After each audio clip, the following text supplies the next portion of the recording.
வணக்கம், வந்தனம், நமஸ்கார். நான் உங்கள் சரசம்மா பேசுகிறேன். சரசு ஸ்வீட் ஹோம் உங்களை அன்புடன் வரவேற்கிறது. வாங்க வீடியோக்குள்ளே போகலாம்.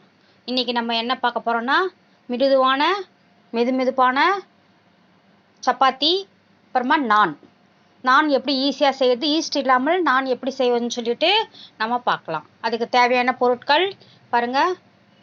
குக்கிங் ஆயில், சர்க்கரை அரை ஸ்பூன் எடுத்துக்கங்க.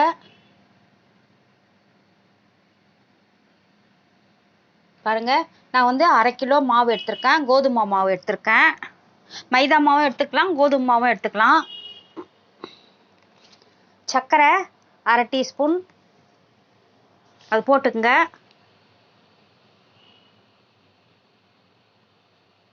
உப்பு 1/2 டீஸ்பூன் போட்டுக்குங்க. 1/4 டீஸ்பூன் போட்டுக்குங்க. தேவையான அளவு தண்ணி சேர்த்து நாம் வந்து மாவு நல்லா பிசைஞ்சிக்குங்க. நல்லா ஒரு 1/4 ஹவருக்கு பிசைஞ்சிக்குங்க மாவு.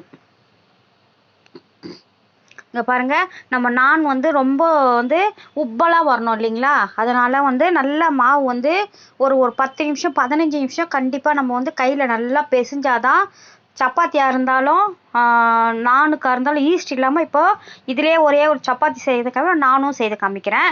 உங்களுக்கு வந்து இந்த வீடியோ வந்து யூஸ்ஃபுல்லாக இருக்கும், அதனால தான் நான் வந்து சொல்கிறேன். இந்த பாருங்கள், நல்லா மாவு இந்த மாதிரி பிசைஞ்சிக்குங்க.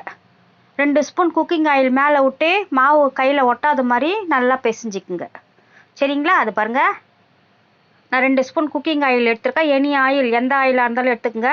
2 ஸ்பூன் விட்டு கையில் படாத மாதிரி நல்லா பிசைஞ்சு எடுத்துக்குங்க மாவை.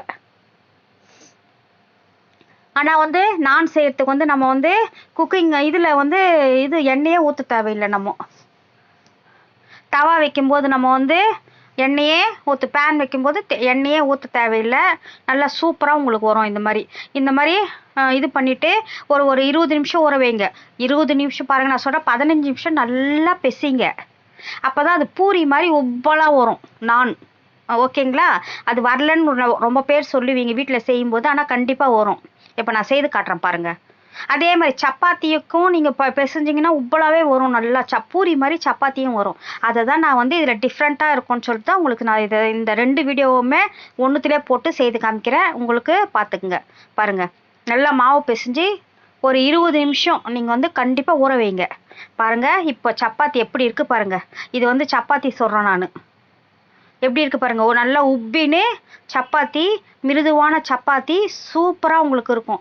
எப்படி செய்வீங்கன்னே கேட்பாங்க. சப்பாத்தி எவ்வளோ அழகாக உப்பி வருது பாருங்க அப்படின்னு உங்களை கேட்பாங்க. அதை பாருங்கள், இந்த தவா வச்சுங்க, இந்த பேன் வச்சு செய்யுங்க. நான் இப்போ இந்த பேன் வச்சுக்கோங்க.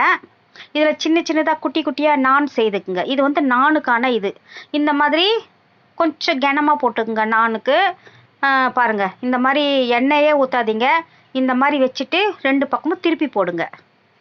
ஓகே, கொஞ்சம் வந்து அடிகனமான பாத்திரம் வச்சுக்கோங்க. அது வந்து தவா வச்சா இதில் வந்து பேன் வச்சுருக்கேன். ஓகே, இது ஒரு இது போட்டு மூடிடுங்க. சிம்மில் வைங்க.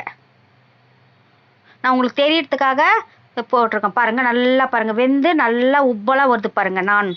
நான் சூப்பராக இருக்கும். நீங்கள் இதை செய்து பார்த்துட்டு அம்மாவுக்கு இந்த வீடியோ பிடிச்சிருந்தா லைக் பண்ணுங்கள், ஷேர் பண்ணுங்கள், கமெண்ட் பண்ணுங்கள், சப்ஸ்கிரைப் பண்ணுங்கள், பெல் ஐக்கான் பட்டனை ப்ரெஸ் பண்ணுங்கள்.